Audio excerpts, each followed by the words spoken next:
الحمدللہ رب العالمین والصلاة والسلام علی رسولہ الکریم اما بعد فاعوذ باللہ من الشیطان الرجیم بسم اللہ الرحمن الرحیم قال اللہ تعالی فی کلامہ المجید الذین ينفقون اموالهم فی سبیل اللہ ثم لا یتبعون ما انفقوا منا ولا اذى لهم اجرهم عند ربهم ولا خوف علیہم ولا هم يحزنون صدق اللہ العظیم وبلغنا رسولہ النبی الکریم الرؤوف الرحیم ان اللہ وملائکتہ یصلون علی النبی یا ایھا الذین آمنوا صلوا علیہ وسلموا تسلیما اللہم صل علی سیدنا و حبیبنا محمد وبارک وسلم وصلی علیہ الصلاۃ والسلام علیک یا رسول اللہ الصلاۃ والسلام علیک یا حبیب اللہ وعلی آلک و اصحابک یا رحمۃ للعالمین۔ عزیزان محترم، اللہ رب العزت کی توفیق، حضور سرور دو عالم نور مجسم شفیع دو عالم آپ کی خصوصی توجہات کے طفیل اللہ تعالیٰ نے مجھے اور آپ کو زندگی میں ایک بار پھر ماہ مقدس کا جمعہ نصیب کیا۔ دعا ہے کہ اللہ تعالیٰ ہماری حاضری کو اپنی بارگاہ میں شرف قبولیت عطا فرمائے۔ اللہ تعالیٰ ہمارے دلوں کے حالات کو بہتر فرمائے، رسول پاک صلی اللہ علیہ وسلم کی سچی محبت اور مکمل اتباع کرنے کی توفیق عطا فرمائے۔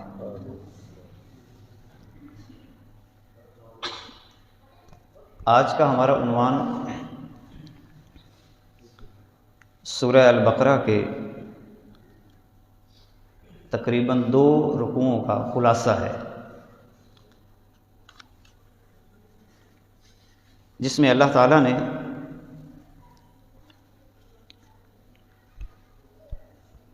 انسان کی 2 طبیعتوں کو ذکر کیا ہے۔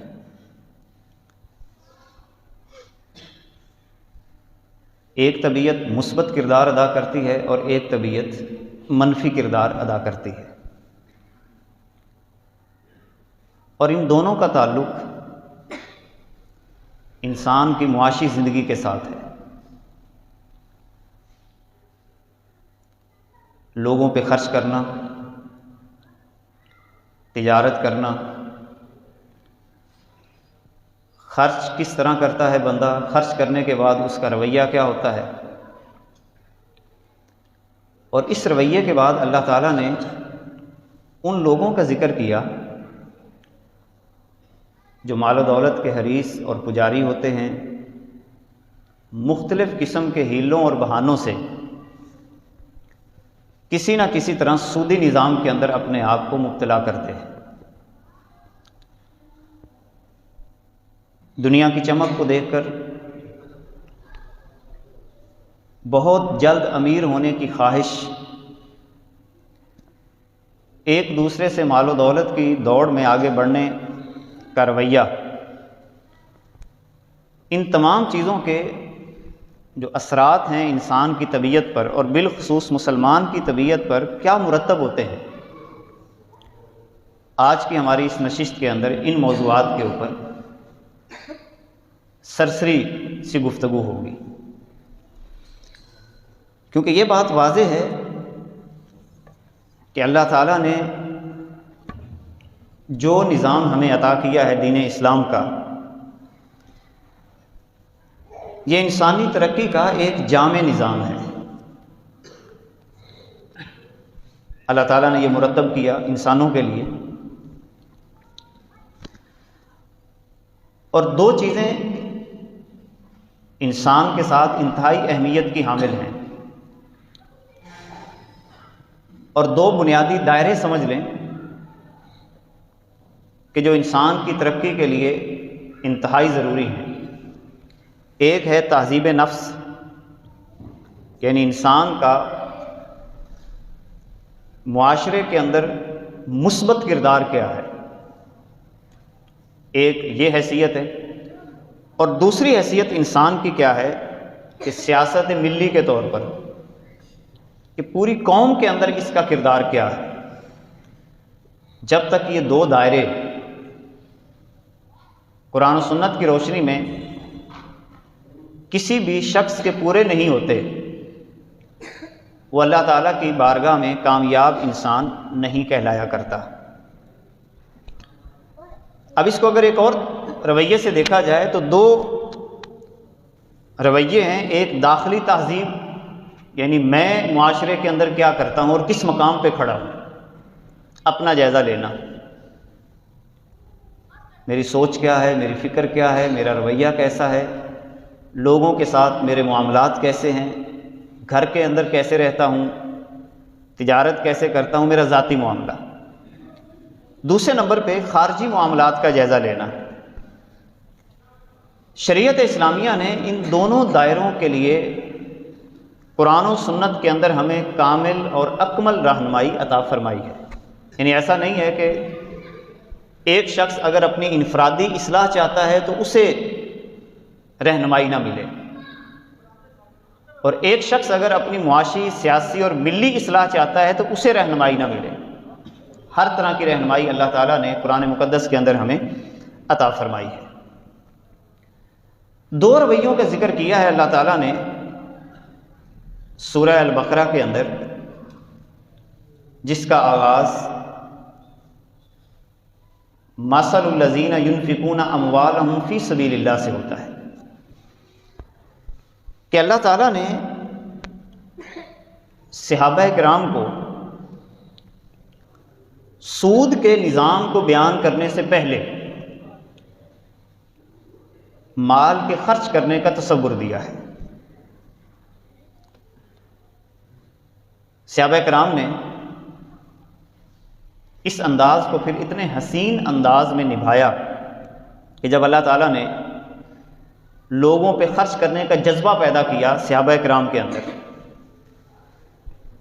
تو یہ رویہ ہمیں ان کی زندگی میں یوں نظر آتا ہے کہ وہ مال کے خرچ کرنے میں انتہائی حریص تھے، انتہائی حریص تھے۔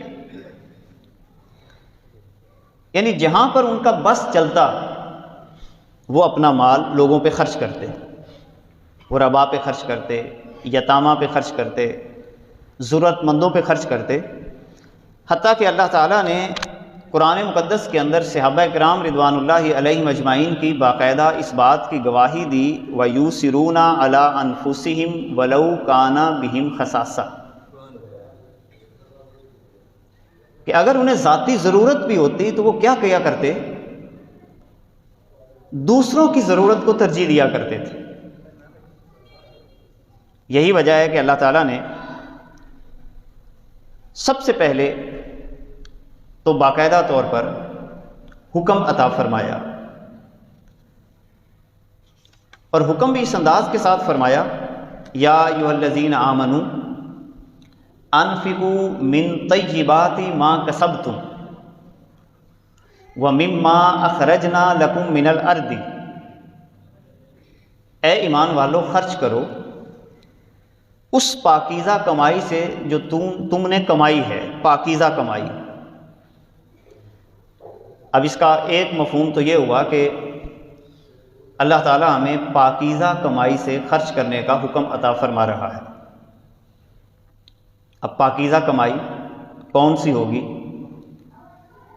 جو ان تمام شرائط و ضوابط کو ملحوظ خاطر رکھ کر کہ جو اللہ تعالیٰ نے مال کو حاصل کرنے کے اصول عطا کیے ہیں، ان اصولوں کی روشنی میں جو مال اکٹھا کیا جائے گا وہ مال طیب ہوگا، حلال کمائی، پاکیزہ کمائی۔ اب اس سے ایک بات یہ بھی پتہ چلی کہ حرام کا مال اگر خرچ کیا جاتا ہے تو وہ اللہ کی بارگاہ میں مقبول نہیں ہے، جیسا کہ حدیث پاک میں آتا ہے نبی پاک صلی اللہ علیہ وبارک وسلم ارشاد فرماتے ہیں کہ ایک بندہ سفر کی حالت میں ہوتا ہے، اللہ تعالیٰ سے دعا مانگتا ہے کہ اے اللہ میری دعا کو قبول کر لے، اے اللہ میری دعا کو قبول کر لے، یا ربی یا ربی یا ربی کہتا رہتا ہے، مگر حضور فرماتے ہیں کہ اس کی دعا اس کے منہ پہ مار دی جاتی ہے۔ کیوں؟ وجہ بھی بیان کی۔ نبی پاک صلی اللہ علیہ وسلم نے فرمایا مطعمہ حرام ومشربہ حرام وملبسہ حرام۔ اس بندے کا کھانا بھی حرام کا ہوتا ہے، اس بندے کا پینا بھی حرام کا ہوتا ہے، اور اس بندے کا لباس بھی حرام کا ہوتا ہے۔ چونکہ اس کی آمدنی حرام کی ہے تو جتنی دعائیں اللہ تعالیٰ سے مانگے گا اللہ تعالیٰ کی بارگاہ میں مقبول نہیں ہوں گی۔ اور ایک اور حدیث پاک بھی اس حوالے سے حضور علیہ الصلوۃ والسلام فرماتے ہیں کہ اگر کوئی بندہ حج پہ جاتا ہے حرام رزق کے ذریعے، اور جب اللہ کی بارگاہ میں یہ جملہ کہتا ہے لبیک اللہم لبیک، تو اللہ کی طرف سے آواز آتی ہے، غیب سے ایک آواز آتی ہے، لا لبیک لا سعدیک، کہ تیری لبیک بھی قبول نہیں ہے اور تیری نیک بختی کا جو ڈھونگ رچا رہا ہے وہ بھی اللہ کی بارگاہ میں قبول نہیں ہے۔ تو ایک بات تو یہ پتہ چلی کہ اللہ تعالیٰ ہمیں اشارتاً حلال رزق کی ترغیب بھی دے رہا ہے، اور پھر اس حلال سے لوگوں پہ خرچ کرنے کی بھی ترغیب دے رہا ہے۔ اور پھر فرمایا وَمِمَّا أَخْرَجْنَا لَكُم مِّنَ الْأَرْضِ، اور اس سے میں بھی خرچ کرو، اس سے بھی خرچ کرو کہ جو ہم نے تمہارے لیے زمین سے نکالا، ہم نے نکالا تمہارے لیے، یہ لفظ بھی قابل توجہ ہے، ہم نے نکالا تمہارے لیے۔ زمین سے حاصل ہونے والی جتنی پیداوار ہے یہ اللہ کے حکم سے ہوتی ہے، اللہ نہ چاہے ہم کچھ بھی نہیں کر سکتے۔ زمین اس کی ہے، دانے سے وہ ایک پوری ایک فصل ہمارے سامنے آ جاتی ہے، اور یہ اللہ کے حکم سے ہوتا ہے۔ اب اس میں بھی اشارہ اس بات کی طرف ہے کہ اس میں تمہارا کمال نہیں ہے، میں چاہوں تو تمہاری فصل اگنے ہی نہ دوں، اگر میں چاہوں تو تمہاری لے لہاتی ہوئی فصل کو ختم کر دوں، یہ میری مرضی۔ اسی لیے فرمایا وَمِمَّا أَخْرَجْنَا لَكُم مِّنَ الْأَرْضِ، اس میں سے بھی خرچ کرو جو ہم نے تمہارے لیے زمین سے نکالا۔ تیسری بات یہاں پہ اللہ تعالیٰ یہ فرما رہا ہے وَلَا تَيَمَّمُوا الْخَبِيثَ مِنْهُ تُنْفِقُونَ وَلَسْتُمْ بِآخِذِيهِ إِلَّا أَن تُغْمِضُوا فِيهِ۔ اب اللہ رب العزت اگلی بات یہ فرما رہا ہے کہ خرچ کرتے ہوئے ردی مال جو ناقص مال ہے اس کا ارادہ نہ کرو، یعنی اگر وہ چیز تمہیں دی جائے تو تم اس کو پسند نہ کرو، اچھا مال خرچ کرو، جو تمہیں اچھا لگتا ہے وہ لوگوں کو دو۔ اب یہ تیسری بات یہاں پہ اللہ تعالیٰ نے خرچ کرنے کے اعتبار سے ہمیں عطا فرمائی۔ اور پھر رب ذوالجلال نے اس خرچ کرنے کے اندر ایک مثال بھی دی ہے کہ ایسا نہیں ہوگا کہ جب تم اللہ کی بارگاہ میں خرچ کرو گے تو تمہارے خرچ کرنے کے ساتھ تمہارے مال میں کمی ہو جائے گی۔ عموماً ہمیں شیطان اس بات کی طرف لے کے جاتا ہے، یہ ساری باتیں اللہ نے پوری ترتیب کے ساتھ کی۔ ہم نیک کاموں میں خرچ کرتے ہوئے اپنا ہاتھ تنگ رکھتے ہیں، 100 دفعہ سوچتے ہیں کہ خرچ کریں یا نہ کریں، کسی غریب کی مدد کرنی ہو تو 100 دفعہ سوچتے ہیں، لیکن ناجائز کاموں پہ خرچ کرتے ہوئے اتنا نہیں سوچتے۔ اب یہی بات اللہ تعالیٰ یہاں پہ فرما رہا ہے کہ جب تم میری بارگاہ میں خرچ کرو گے تو مثال دی ہے اللہ تعالیٰ نے، مَثَلُ الَّذِينَ يُنْفِقُونَ أَمْوَالَهُمْ فِي سَبِيلِ اللَّهِ كَمَثَلِ حَبَّةٍ، کہ جو اللہ کے راستے میں خرچ کرتے ہیں ان کی مثال ایسے ہے کہ جیسے ایک دانہ انبتت سبع سنابل اور اس ایک دانے کے اندر کیا ہوتا ہے کہ وہ 7 بالیاں اگاتا ہے. فی کل سنبلۃ 100 حبہ، اور ہر بالی کے اندر 100 دانے. اشارہ کیا دیا کہ جب تم میری بارگاہ میں خلوص سے نیت سے خرچ کرو گے، دکھاوے کے لیے نہیں، طنز کرنے کے لیے نہیں، صرف میری رضا کے لیے خرچ کرو گے، مجھے راضی کرنے کے لیے، تو میرا تم سے وعدہ ہے ایک خرچ کرو گے تو میں تمہیں 700 گنا زیادہ کر کے واپس کروں گا. 700 گنا. مگر بات یقین کے اوپر کھڑی ہوتی ہے. جب یقین کے ساتھ بندہ خرچ کرتا ہے تو اس وقت اللہ تعالیٰ واقعتاً بے حساب عطا کرتا ہے، اور وہاں سے عطا کرتا ہے کہ بندے کو پتہ بھی نہیں چلتا. اب یہ رویہ بیان کرنے کے بعد اللہ تعالیٰ نے ایک اور بڑی زبردست بات بیان کی. اب ترتیب دیکھتے چلے جائیں کہ اللہ تعالیٰ نے خرچ کرنے کا حکم دیا حلال کمائی سے. تو پہلا رویہ تو مجھے یہ اختیار کرنا ہے کہ اپنا رزق حلال بنانا ہے جتنا ممکن ہو سکے. نمبر 2، خرچ کرنے میں ردی مال پیش نہیں کرنا، اچھا مال پیش کرنا ہے. جو آپ کو اچھا لگتا ہے وہی دوسروں کے لیے آپ پسند کریں. اور یقین جانیں اپنی میں کو مارنے کا بھی سب سے بہترین طریقہ یہی ہے کہ آپ جو چیز اپنے لیے پسند کرتے ہیں وہ دوسرے کے لیے بھی پسند کریں. آپ کے اندر ایک قدرتی طور پر اخوت کا جذبہ پیدا ہو جائے گا، ایثار کا جذبہ پیدا ہو جائے گا. اور تیسری بات اللہ تعالیٰ نے مثال دے دی کہ آپ نے پریشان نہیں ہونا، اگر تم میری بارگاہ میں خرچ کرو گے تو میں اس کا ریٹرن بھی تمہیں بہت اچھا دوں گا. اب چوتھی بات یہاں پہ اللہ تعالیٰ یہ فرما رہا ہے کہ یاد رکھو جب تم نے خرچ کرنا ہے تو پھر احسان نہیں جتلانا، اذیت نہیں دینی کسی کو. خرچ کر کے کسی کو تنگ نہیں کرنا. کسی بھی موقع پہ یہ جملہ تم نے نہیں بولنا کہ میں نے تم پر تو یہ خرچ کیا تھا، یہ تمہارے ساتھ کیا، یہ کیا، یہ کیا. یہ انداز بھی اختیار نہیں کرنا. بس نیکی کی ہے بھول جائیں. اور ساتھ ہی اللہ تعالیٰ نے تنبیہ کر دی مجھے اور آپ کو، الشیطان یعدکم الفقر ویأمرکم بالفحشاء. یہی 2 بنیادی پوائنٹ ہیں جو انسان کو تباہ کرتے ہیں. جب آپ خرچ کریں گے تو شیطان دماغ کے اندر ایک بات ڈالتا ہے. کیا بات ڈالے گا؟ وہ تنگ دست ہو جائے گا. اگر تو نے فرض کریں کہ اپنے نوکر کو بھی وہی لباس لے کر دے دیا جیسا تو خود پہن رہا ہے تو تیرے اور اس میں فرق کیا رہے گا؟ اگر تو نے کسی غریب کو وہ چیز دے دی تو تیرے اور اس میں فرق کیا رہے گا؟ یا یہ بات ذہن میں ڈال دے گا کہ تو تنگ دست ہو جائے گا. اب اللہ تعالیٰ یہ فرماتا ہے کہ یہ بات رحمان کی طرف سے نہیں ہے، یہ بات کس کی طرف سے ہے؟ شیطان کی طرف سے، کہ تم خرچ تو کرو. اور دوسری بات یہاں پہ اللہ تعالیٰ یہ فرما رہا ہے وَيَأْمُرُكُمْ بِالْفَحْشَاءِ. بڑی خوبصورت بات ہے اور ہمارے معاشرے میں اس کا بڑا واضح تجزیہ کیا جا سکتا ہے. نیکی پہ خرچ کرنا ہو، شیطان ڈرائے گا، ہوئے ہوئے غریب ہو جائے گا، کہاں پہ خرچ کر رہا ہے؟ کوئی بھی نیکی کا کام ہو سکتا ہے. کسی غریب کی مدد کرنا ہو سکتا ہے، کسی کے ساتھ اظہار محبت ہو سکتا ہے.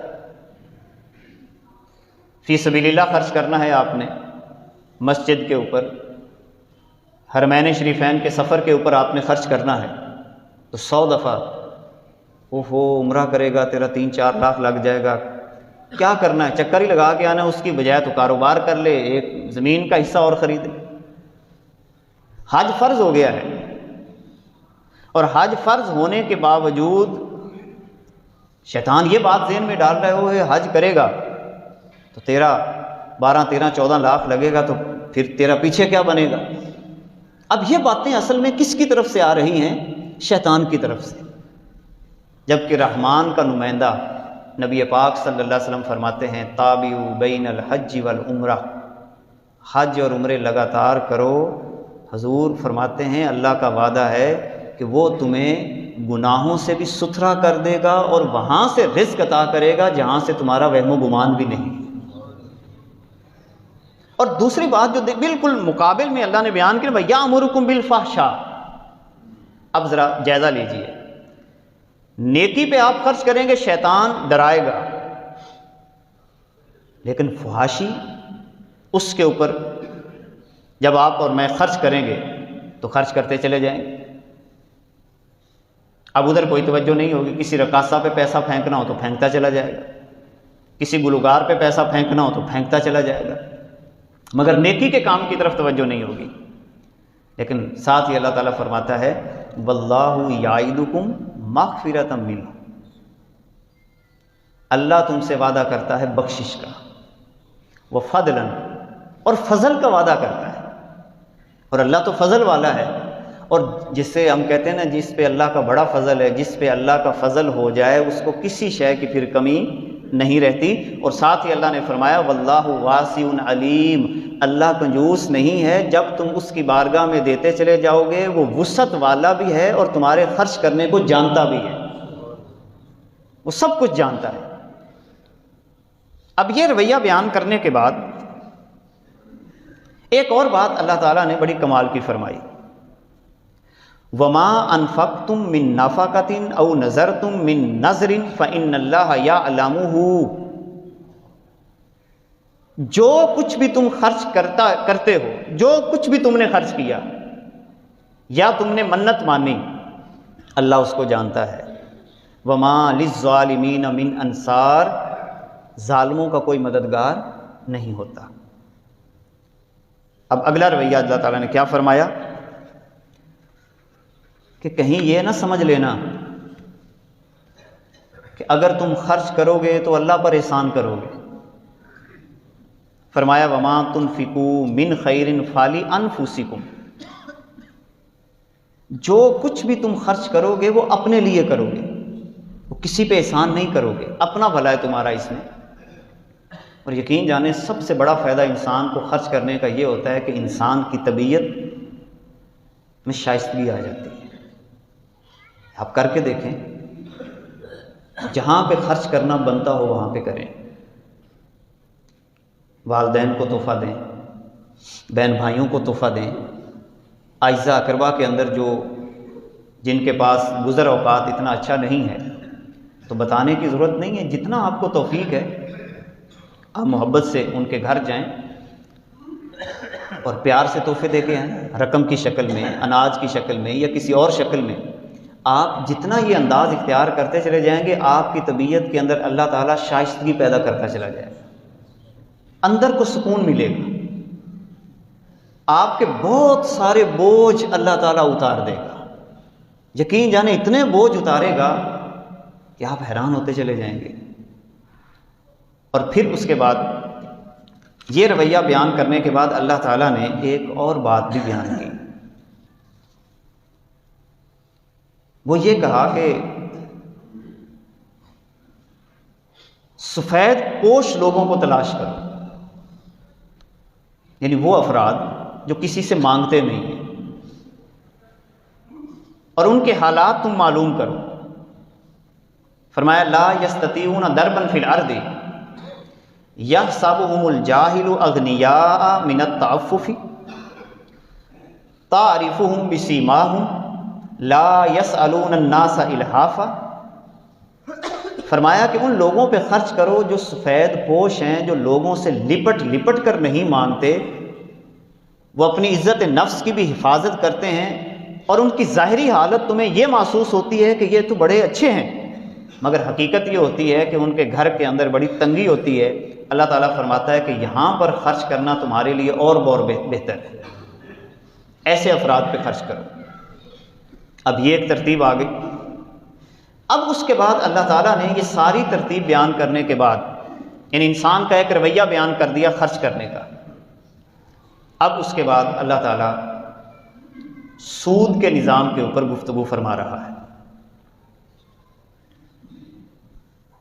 فرمایا الذین یاکلون الربا،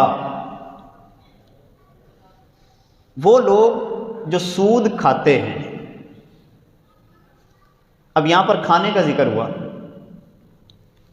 یہ بطور محاورہ ہے۔ سود کھانے سے مراد صرف کھانا نہیں ہے، بلکہ اس سے مراد سود سے حاصل ہونے والی ہر قسم کی آمدنی،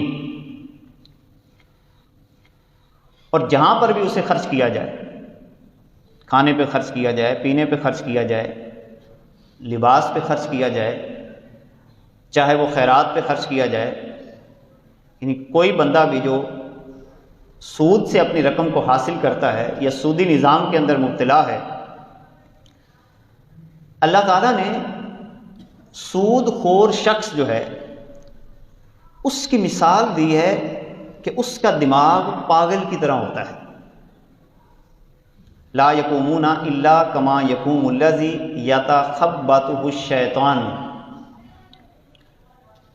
کہ اس کا دماغ ایسے ہوتا ہے کہ جیسے شیطان نے اسے مس کر کے خبتی بنا دیا ہو، پاگل بنا دیا ہو۔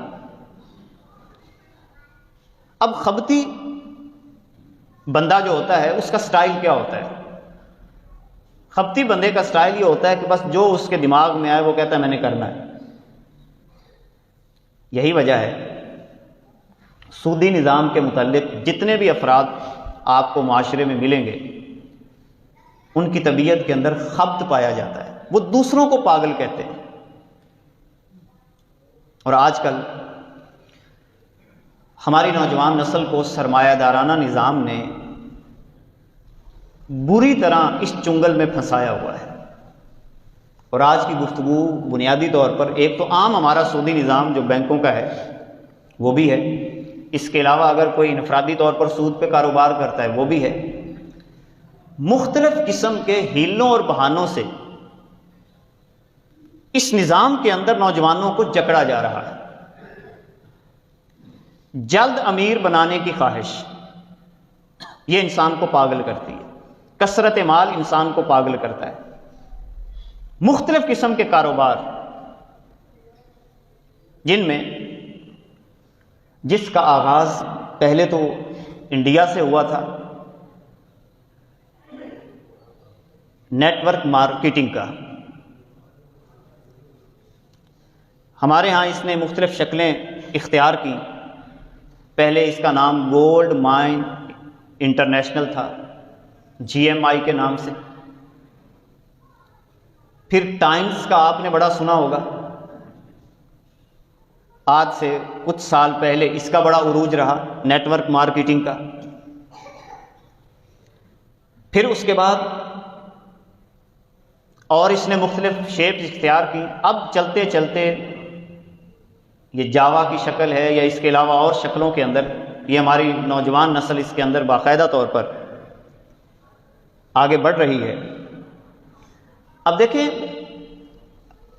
ہم مسلمان ہیں، اور مسلمان کی تجارت ان اصول و ضوابط کے مطابق ہوتی ہے جو اللہ تعالیٰ ہمیں حکم عطا فرمائے۔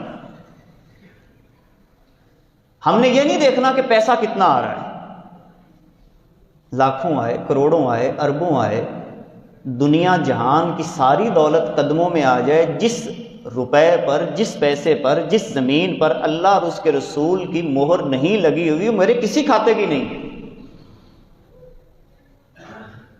وہ حرام ہے۔ اور نبی پاک صلی اللہ علیہ وسلم نے اس بات کی طرف اشارہ بھی کیا تھا کہ میں اپنی امت میں جو فتنے دیکھ رہا ہوں ان فتنوں میں سے ایک فتنہ یہ بھی ہے کہ میری امت مال کی محبت میں بہت آگے بڑھ جائے۔ یہی وجہ ہے جو اللہ تعالیٰ نے یہاں پہ مثال دی کہ سود خور یا سودی نظام کے اندر کسی بھی حوالے سے مبتلا شخص وہ خبتی ہوتا ہے۔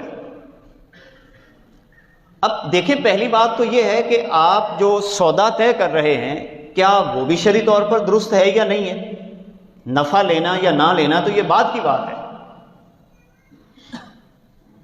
اب جو ہمارے یہاں مختلف قسم کی کمپنیاں عمومی طور پر ان کا کوئی بیک اپ ہی نہیں ہوتا، کوئی گارنٹیئر ہی نہیں ہوتا، ایک تو یہ سب سے بڑی خرابی، اکاؤنٹ فوراً بند کر دے، آپ کسی پہ کیس نہیں کر سکتے۔ تو کسی بھی شے کے حرام ہونے کے لیے، ناجائز ہونے کے لیے اتنا ہی کافی ہے کہ جس کا کوئی گارنٹیئر ہی نہیں ہے، باقی مسئلے تو بعد میں ہیں۔ اب جتنی ہمارے یہاں پر کمپنیاں ہیں ان کا کوئی ضمانتی ہی نہیں ہوتا۔ دوسری بات، دوسری خرابی عموماً ان کے اندر یہ ہوتی ہے کہ آپ کو یہ باقاعدہ طور پر ترغیب دی جاتی ہے کہ آپ نے اپنے نیچے افراد بھی وہاں پر بنانے، اب ان افراد کا کمیشن اور آگے چلتے چلے جانا، یہ بھی شرعی طور پر ناجائز، یہ بھی حرام۔ اور تیسری بات، عموماً جو اس وقت نوجوان آن لائن کاروبار کے اندر مبتلا ہو رہے ہیں، گھر بیٹھے ہوئے جی ہم پیسے کما رہے ہیں، اس کے اندر ایڈز کے کاروبار ہیں، مشہوریاں جس کو ہم کہتے ہیں، مشہوریوں کو لائک کرنا ہے۔ اب مشہوری کے اندر وہ کیا کچھ آ رہا ہے، کن کن تصاویر کو آپ نے آگے پروموٹ کرنا ہے، وہ شریعت اسلامیہ کے خلاف۔ حتیٰ کہ بہت ساری کمپنیاں جس کے اندر وہ فلموں کی ٹکٹیں بکواتے ہیں باقاعدہ، اتنے ڈالر کی ٹکٹ لو، اتنے ڈالر کی تمہاری بک جائے گی۔ اب فلم کی ٹکٹ بیچنا یہ حرام۔ یعنی کتنے پہلو ہیں، یہ تو چند پہلو آپ کے سامنے میں ذکر کر رہا ہوں۔ ابھی بالکل چند مہینے پہلے بٹ کوائن کے نام سے نوجوانوں کو پھنسایا گیا، کتنے نوجوانوں نے اپنا سرمایہ ڈبویا۔ یہ تو کبوتر کی طرح، جیسے کبوتروں کو دانہ پھینکا جاتا ہے، یہ دانہ پھینکتے ہیں۔ یہ سرمایہ دارانہ نظام کو سمجھنے کی ضرورت ہے۔ مگر بات وہی ہے کہ ہم کہاں پہ کھڑے ہیں، کہاں پہ کھڑے ہیں، ہمیں کوئی سمجھ نہیں ہے کہ ہم کدھر جا رہے ہیں۔ یہ ایک سسٹم ہے، ایک نظام ہے جو دانہ ڈال کے ہمارے سرمایہ کو حاصل کرتے ہیں۔ اب اس حوالے سے سود خور کا ایک اور رویہ جو اللہ تعالیٰ نے یہاں پہ بیان کیا، اللہ تعالیٰ یہ فرماتا ہے کہ جب سود خور کو یہ کہا جاتا ہے کہ یار یہ حرام ہے، یہ ناجائز ہے، پہلی بات تو یہ وہ آپ کو پاگل کہے گا، اور عموماً ایک جملہ یہ کہتے ہیں اس طرح کی کمپنیوں والے، کسی مولوی کے ہتھے نہ چڑھنا، ٹھیک ہے نا، یہ جملہ آپ کو لازمی ہے، کسی مولوی کے ہتھے نہ چڑھنا۔ یہ خود بھی اسی طرح رہتے ہیں اور دوسروں کو بھی کہتے ہیں کہ ترقی نہ کریں۔ یقین جانیں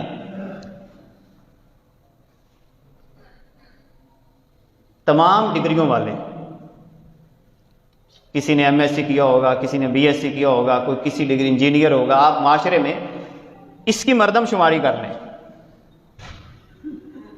اساتذہ بھی اسٹرائک کر رہے ہوں گے، انجینئر بھی اسٹرائک کر رہے ہوں گے، ڈاکٹر بھی اسٹرائک کر رہے ہوں گے، لاکھوں تنخواہ لینے والے، اور بڑے بڑے لوگ اسٹرائک کر رہے ہوں گے، اور بے روزگار بھی آپ کو کثرت سے ایسے ہی نوجوان ملیں گے۔ مگر ایک طبقہ ایسا ہے جن کو مولوی کہا جاتا ہے کہ آپ کو کبھی اسٹرائک کرتے ہوئے نہیں ملیں گے کہ ہماری تنخواہ تو اس میں گزارا ہی نہیں ہوتا اور ہم اسٹرائک کریں اور نمازیں پڑھانا چھوڑ دیں۔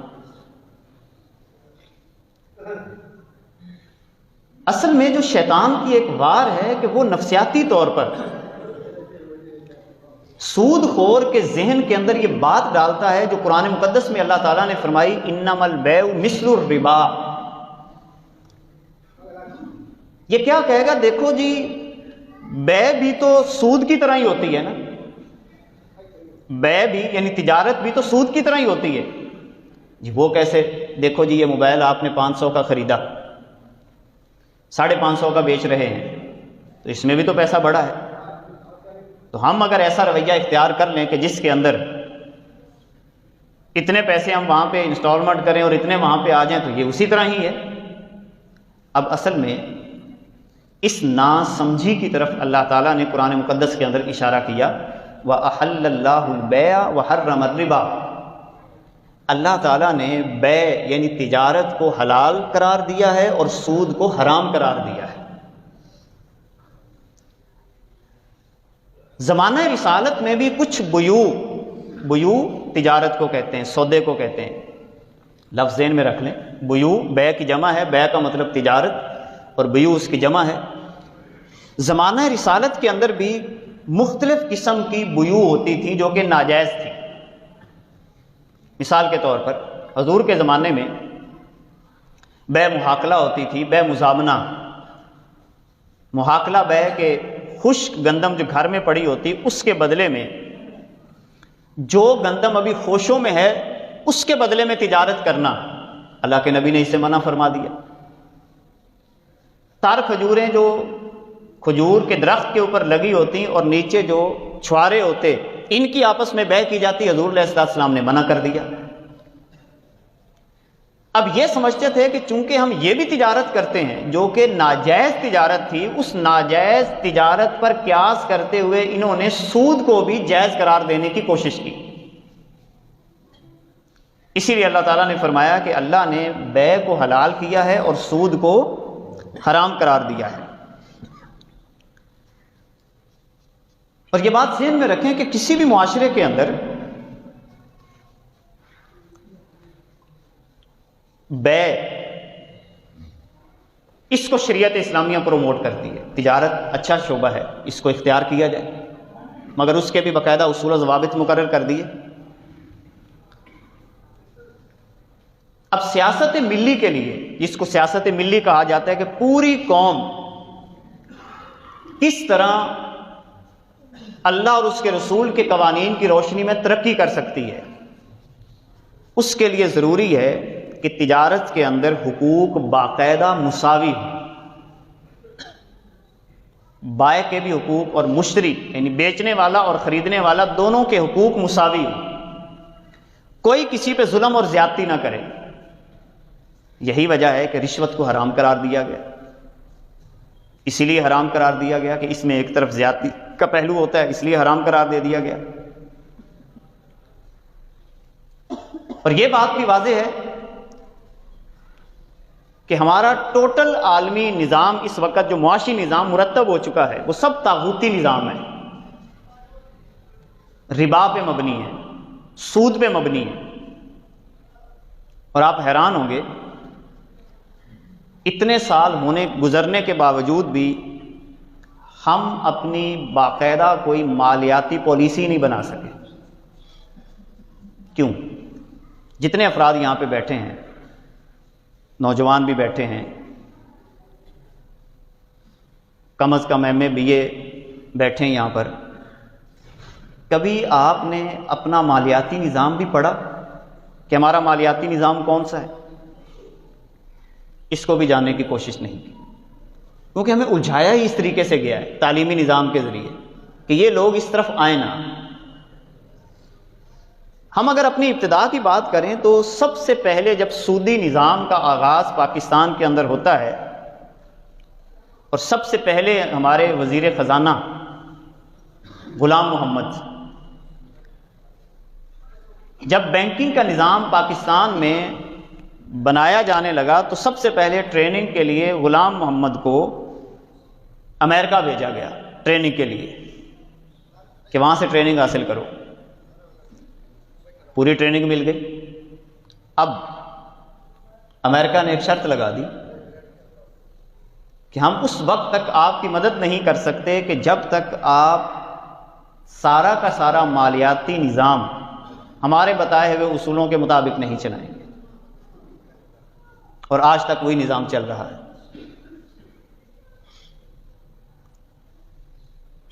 نام اس کے بارے میں جانیں نہ پڑھیں نہ سیکھیں، اور آگے کیسے بڑھیں، چھٹکارا کیسے حاصل ہو۔ اور سود کے نظام کے اتنی بھیانک کیفیتیں رسول اللہ صلی اللہ علیہ وسلم نے بیان کی ہیں کہ دیکھیں اس شخص کے خبتی ہونے یعنی دماغ کے پاگل پن ہونے کی کیفیت کیا بیان کی رسول اللہ صلی اللہ علیہ وسلم نے۔ ایک کیفیت تو یہ بیان کی کہ ادنا سے ادنا گناہ سود کا، ادنا سے ادنا گناہ، دو طرح کے گناہ بیان کیے ہیں رسول اللہ صلی اللہ علیہ وسلم نے۔ فرمایا کہ ادنا سے ادنا گناہ ایک سود کا یہ ہے کہ ایسے ہی ہے کہ جیسا خدا نہ خواستہ کوئی بندہ اپنی ماں کے ساتھ منہ کالا کرے۔ اتنا بڑا گناہ، اتنی شدت کے ساتھ اس بھیانک کھیل کے بارے میں ہمیں متنبہ کیا گیا۔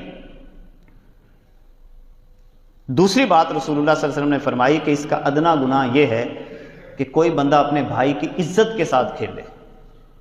یہی وجہ ہے کہ جو بندہ بھی اس نظام میں مبتلا ہے وہ لوگوں کی عزت کو داؤ پہ لگاتا ہے، اس کی طبیعت کے اندر لالچ پیدا ہوتا ہے، حرص پیدا ہوتا ہے۔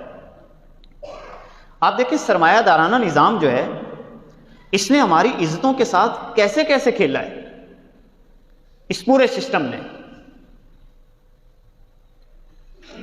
اکل بالباطل یعنی حرام کھانے کا ایک عالمی نظام باقاعدہ مرتب کیا.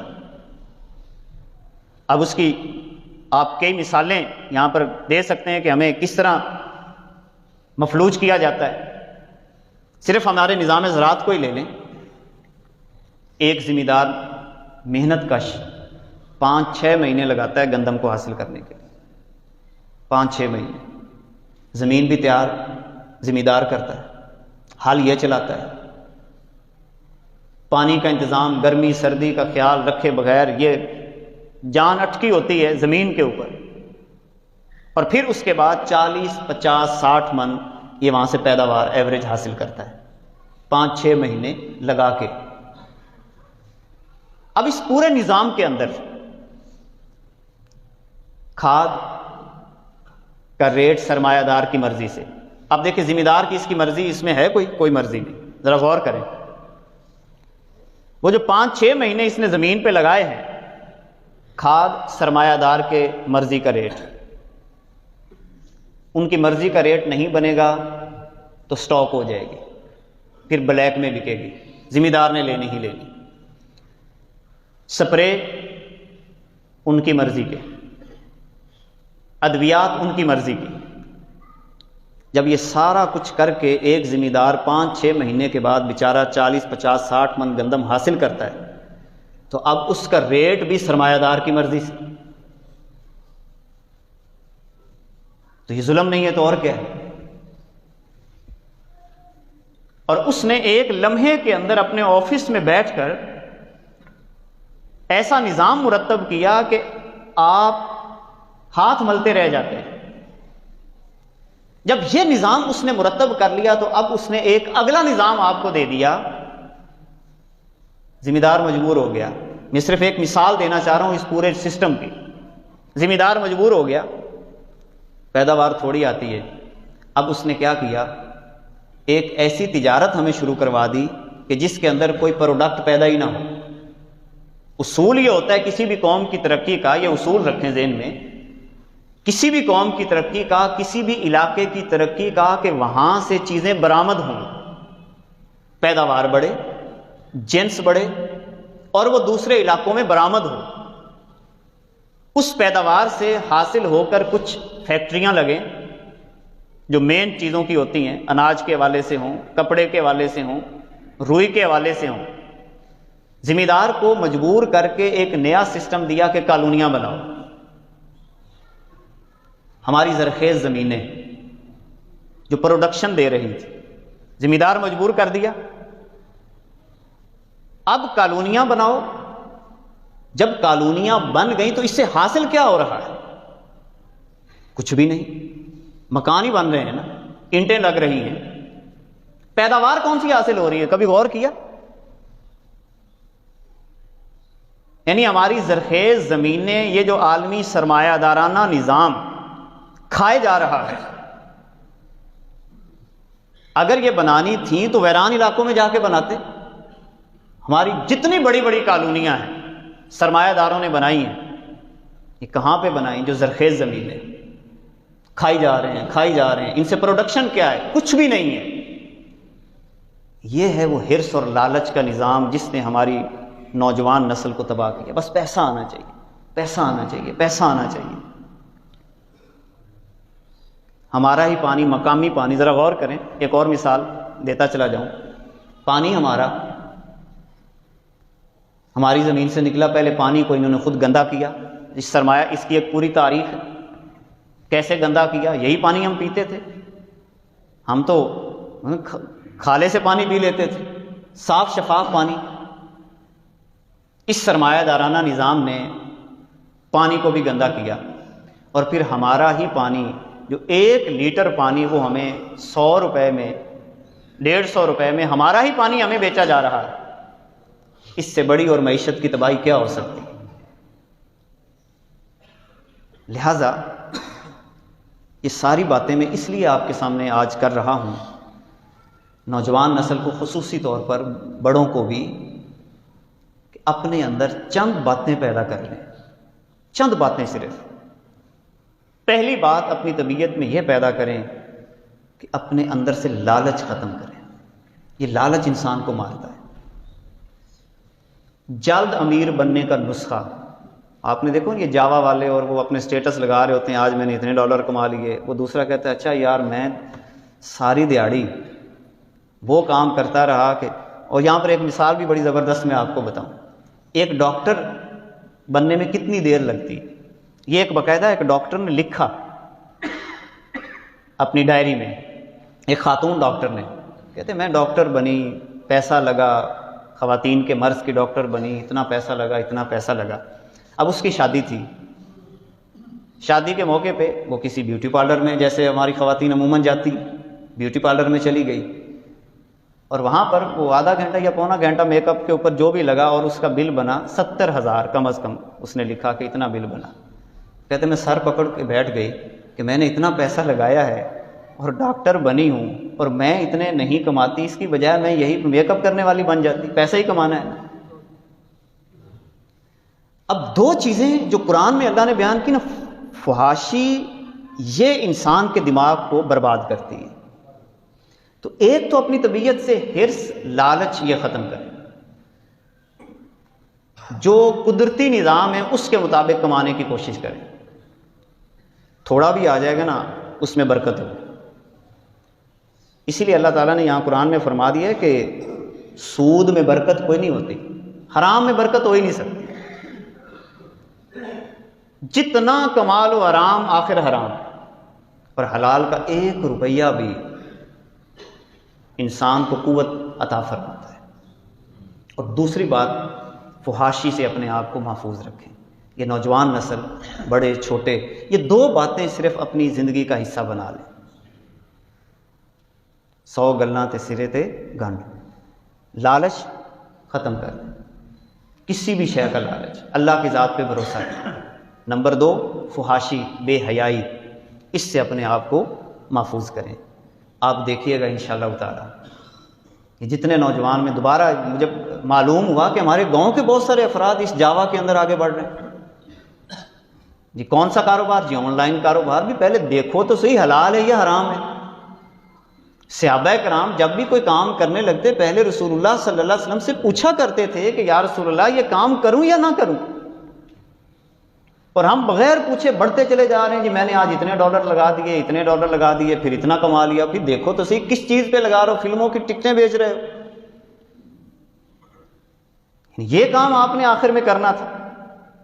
وہ امت جو سرخرو ہو کے چلتی تھی، وہ امت جو حرام کی طرف آنکھ اٹھا کے بھی نہیں دیکھتی تھی، وہ امت جو تھوڑے کے اوپر گزارا کر کے سینہ تان کے جیتی تھی، اور لازمی نتیجہ پھر اس کا بے حیائی کی شکل میں سامنے آتا ہے۔ تو خدا را خود بھی بچیں، اور میں بڑوں سے یہ گزارش کروں گا بچوں سے پوچھیں کہ کیا کاروبار کر رہے ہیں۔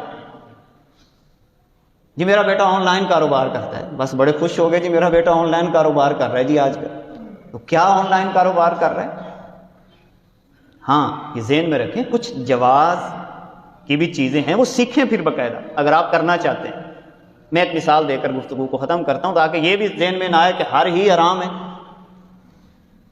مختلف آپ کاروبار، اگر آن لائن کا صرف مطلب یہ ہوتا ہے کہ آپ اپنا ایک ویئر ہاؤس بنائیں، ویئر ہاؤس کا مطلب سٹور، چیزیں آپ کی وہاں پہ پڑی ہوں، نیٹ کے اوپر یا کسی چیز کے اوپر آپ اس کو شو کریں کہ میرے پاس یہ مال پڑا ہے، کوئی خریدنا چاہتا ہے لے لے، پھر باقاعدہ وہ چیز پڑی ہو، وہ باقاعدہ قبضے میں جائے، اور پھر جا کے وہ باقاعدہ اصول و ضوابط اس کو واپس کرنے کا بھی حق اسے حاصل ہو۔ یہ ساری شرائط اگر مکمل ہوں تو آپ کر سکتے ہیں۔ مگر یہ نیٹ ورک مارکیٹنگ ہوگی، جاوا ہو گیا، گولڈ مائن انٹرنیشنل ہو گیا، ٹائمز ہے، یہ ساری چیزیں یہ حرام بھی ہیں، ناجائز بھی ہیں، ان سے اپنے آپ کو بچائیں ورنہ یہ ہماری نسلوں کو تباہ کر دے گا۔ اس دعا کے ساتھ کہ اللہ تعالی ہمیں اسلام کے معاشی نظام کو سمجھنے کی توفیق عطا فرمائے، اور اس دعا کے ساتھ کہ انشاءاللہ تعالی 3 دن کے بعد حرمین شریفین میری روانگی ہے، تو پھر انشاءاللہ عید کے بعد ملاقات ہوگی ہماری۔ آپ مجھے دعاؤں میں یاد رکھیں گے حسب معمول، اور میں آپ سے درخواست گزار ہوں کہ اگر کوئی بولنے میں کبھی کوئی غلطی کوتاہی ہو جاتی ہے، کوئی سخت جملہ اگر منہ سے نکل گیا ہو تو میں معافی کا طلبگار ہوں، لیکن یہ بات میں دل سے کہتا ہوں کہ جو بات آپ کے لیے کہتا ہوں میں خلوص کے ساتھ ہی کہتا ہوں، اور آپ اس خلوص کو بھی محسوس کریں تو انشاءاللہ آپ کو بڑا فائدہ ہوگا۔ اللہ تعالیٰ ہماری حاضری کو اپنی بارگاہ میں شرف قبولیت عطا فرمائے۔